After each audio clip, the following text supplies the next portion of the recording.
Hello, everyone, and thank you for joining us today at Your Overseas Home webinar.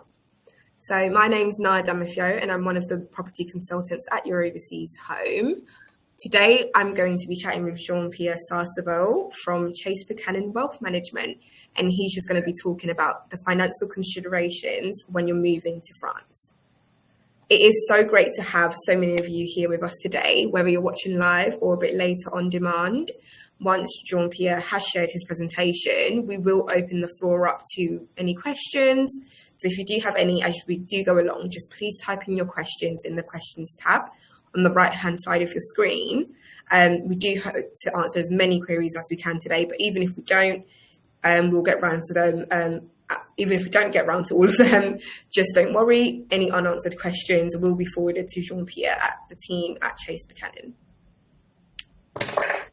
Before you start your presentations, Jean, please can you just introduce yourself and what Chase Buchanan does?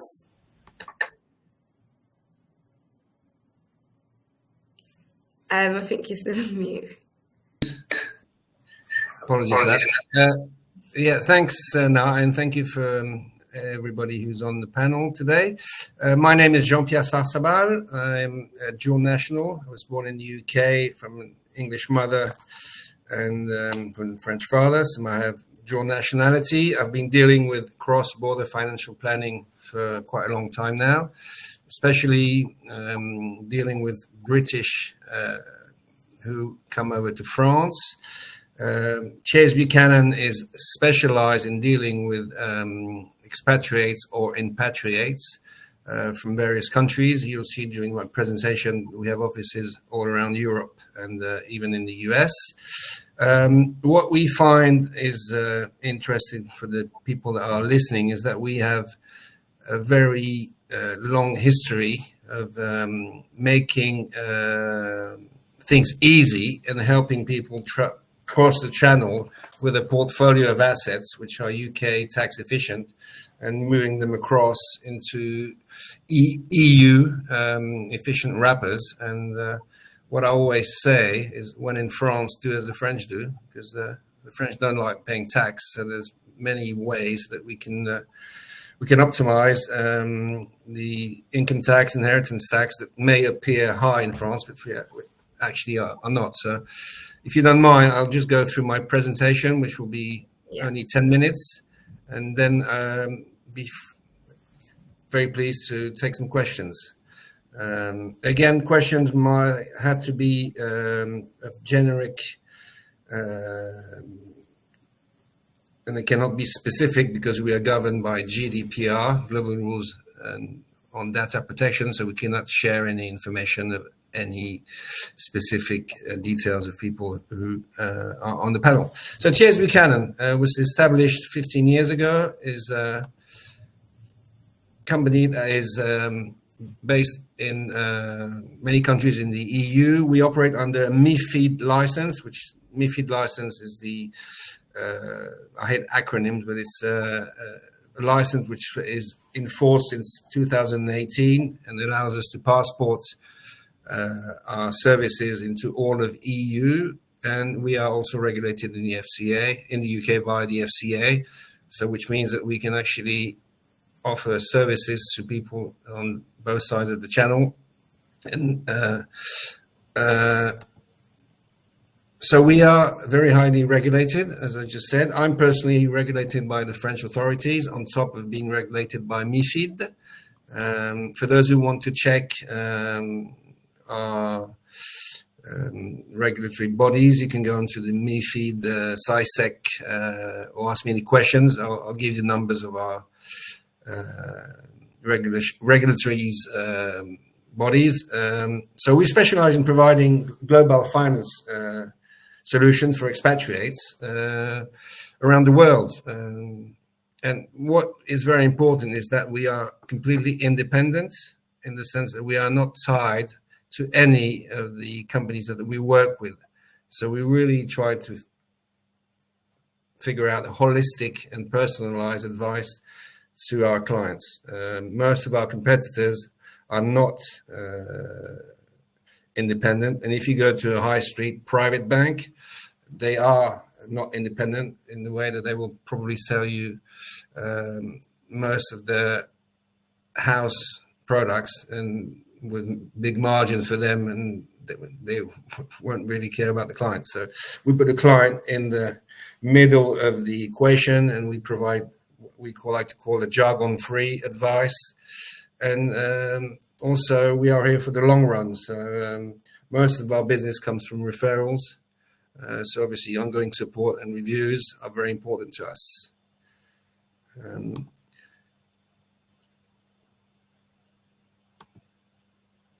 Our services: investments, financial planning, retirement planning, UK and international pension transfers. And very important, we have an American company, which is headed by Alex Ingram. A lot of our competitors stay away from US connected persons.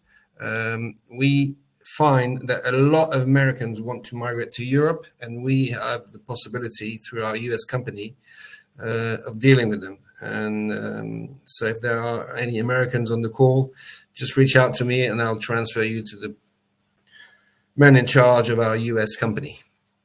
Okay, very important on that page is UK and international pension transfers, because when you come to move to France or move to another EU country, but we're talking about France today, typically you have a lot of people who have UK pension pots, and our job is to make sure that we can get them out of these pots, transfer them into an HMRC compliant pot in the EU, which makes them very easy to use for life in Europe, whether it's retirement or just investments. Our offices. So there's one who's missing there. We've just opened an office in Dubai.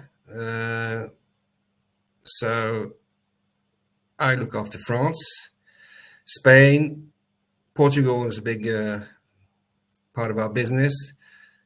The US, the United Kingdom, as I said earlier, Belgium, Cyprus, and Canada. Obviously Malta as well, because a lot of British people go to Malta. So I'm going to go into the details of, not the details, but give you a bit of an analysis of what are the tax essentials in France. There's a bit of a misconception that France is like a bit of a Robin Hood type country, that they take money from the rich, give it back to the poor. But in fact, I would say without any problem that France can be considered as a tax haven compared to the UK or other countries in Europe, if you structure your assets properly, and obviously that's what we know how to do.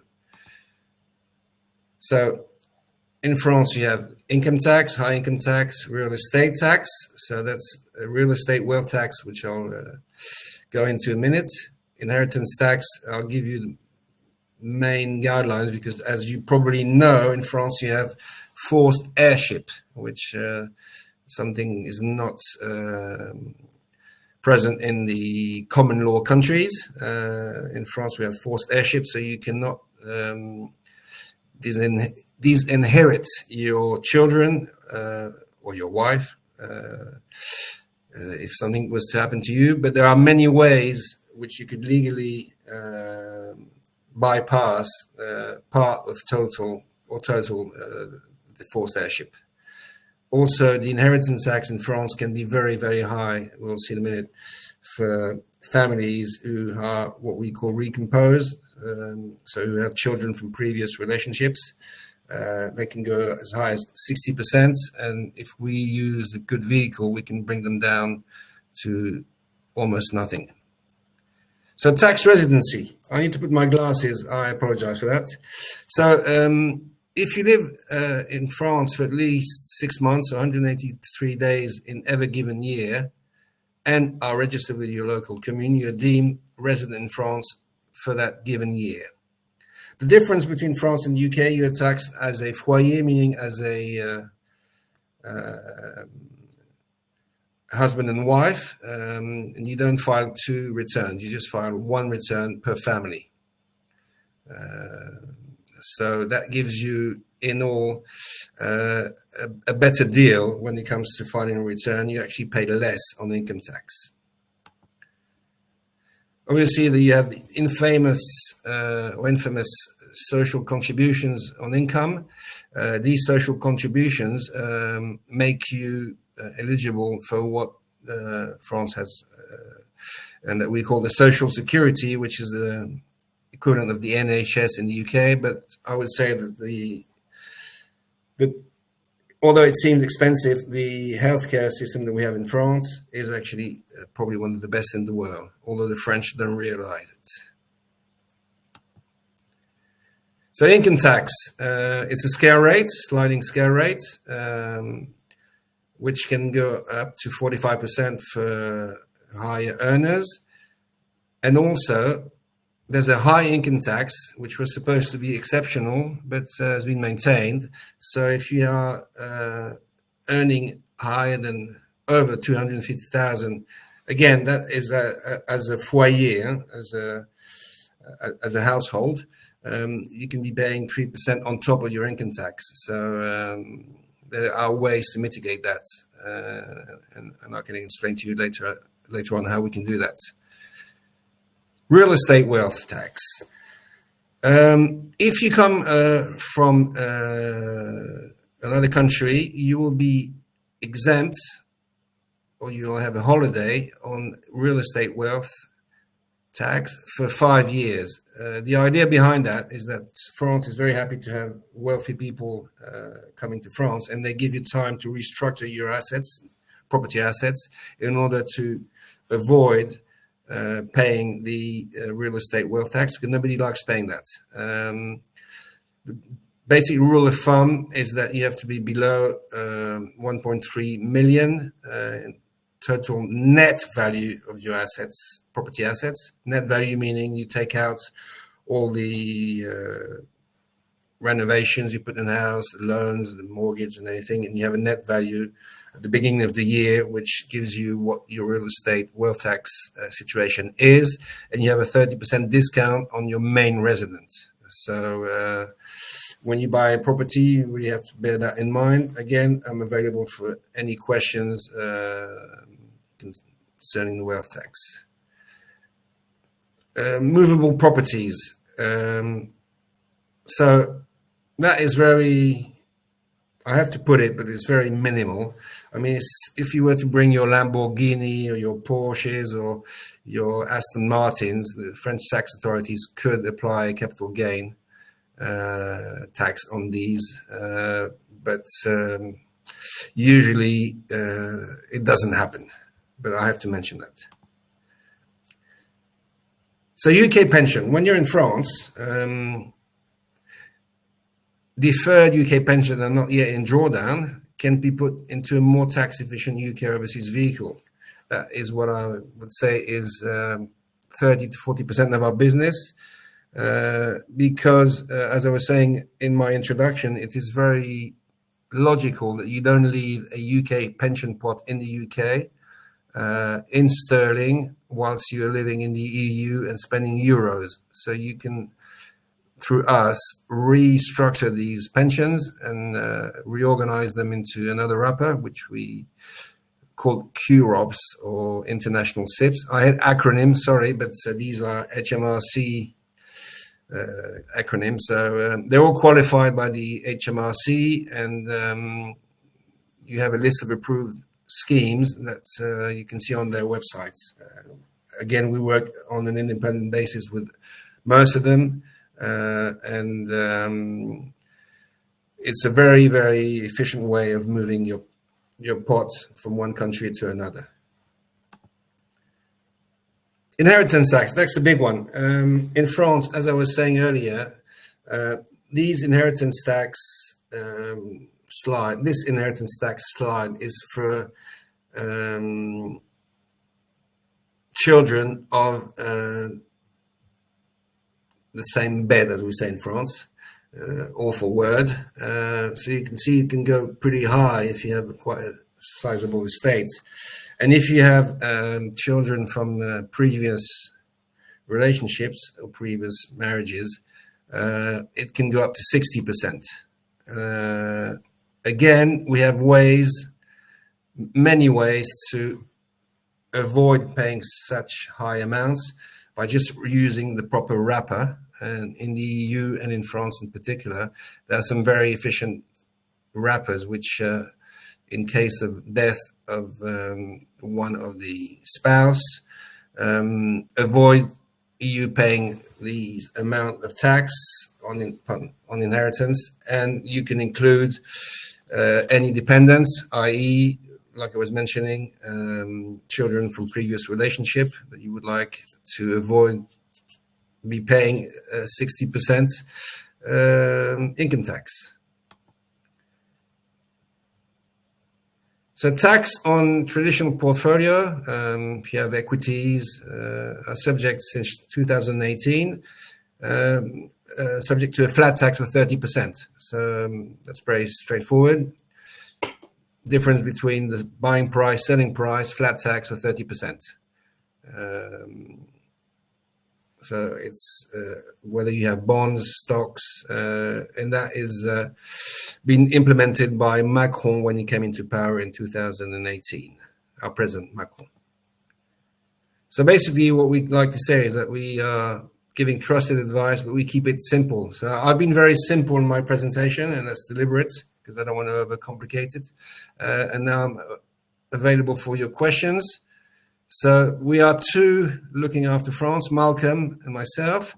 And if you want to reach out, I'll leave that as we pick up the questions. My name is Jean-Pierre Carcabal, and you have my details. Just send me an email.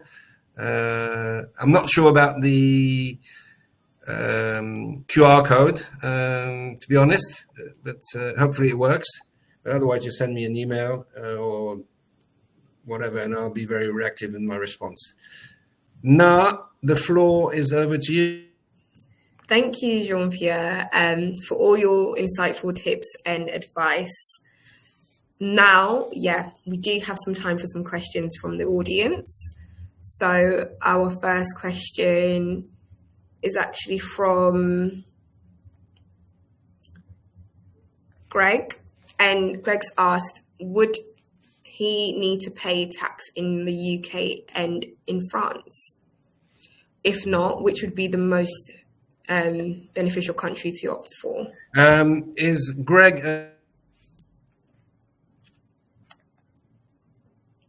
I think you've muted.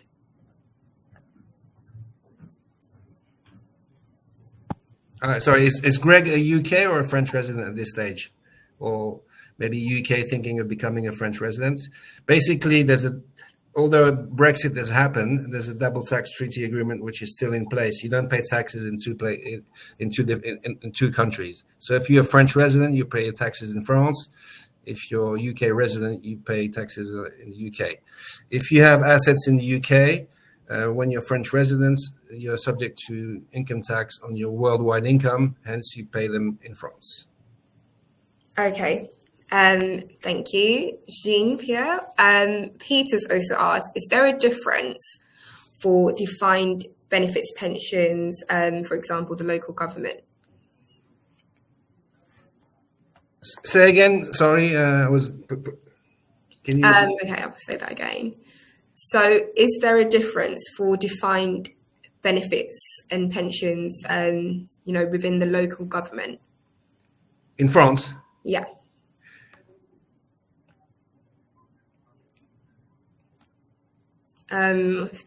Sorry, Jean-Pierre, I think you've muted yourself again.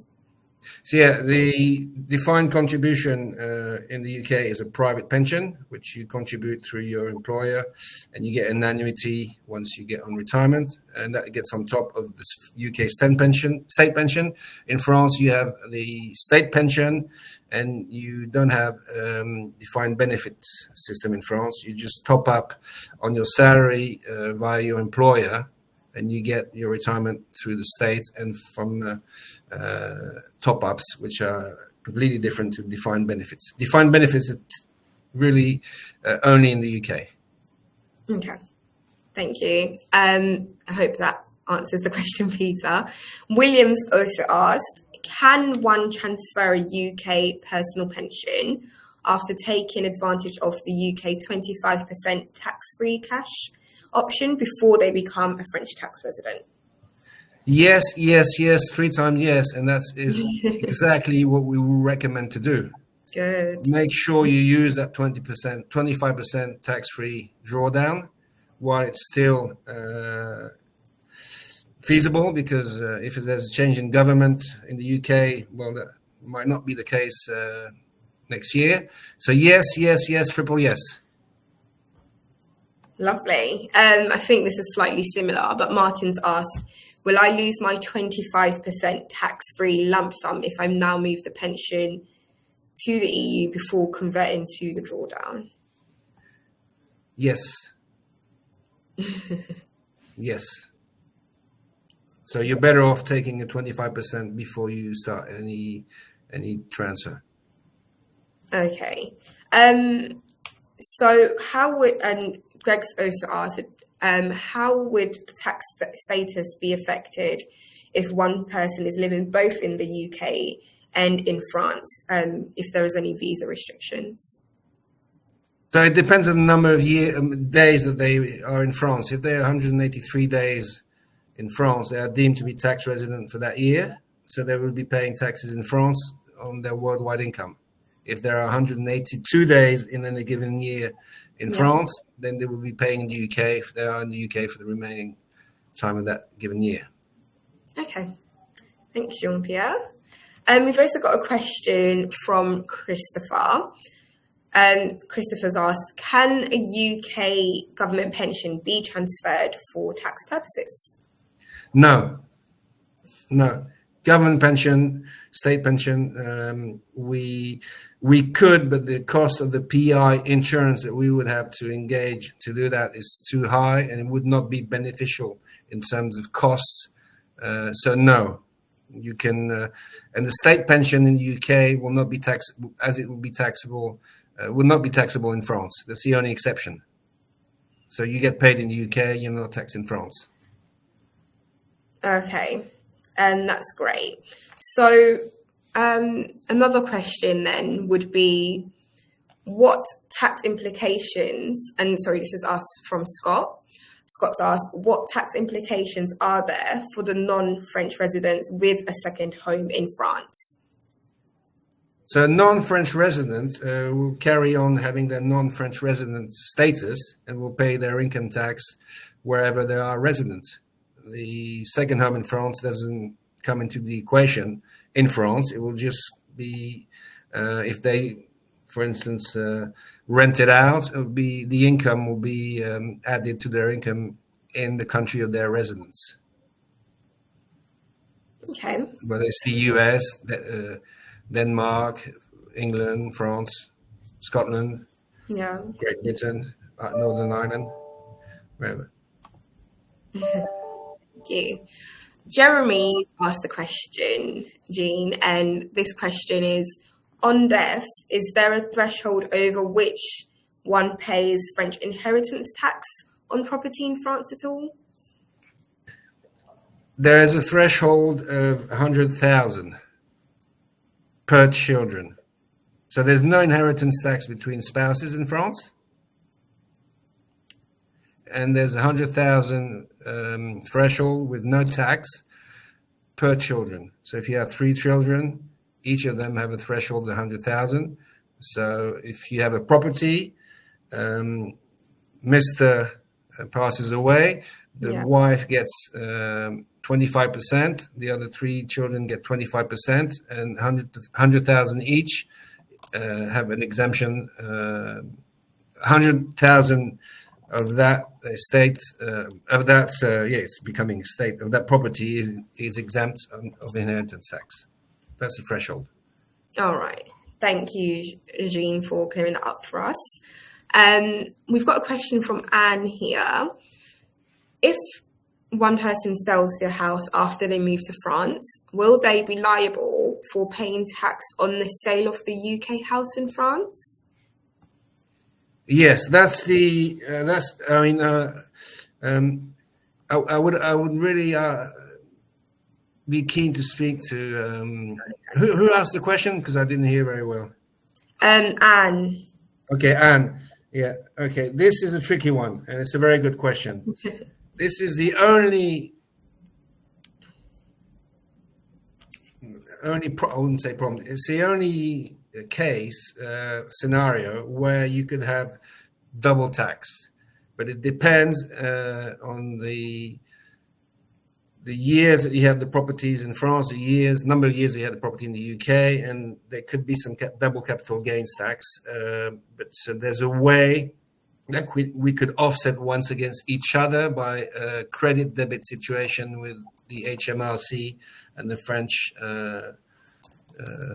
equivalent. So complex, but yes, there could be an element of double taxation. That's the only part in the double tax treaty that carries a possibility of double tax.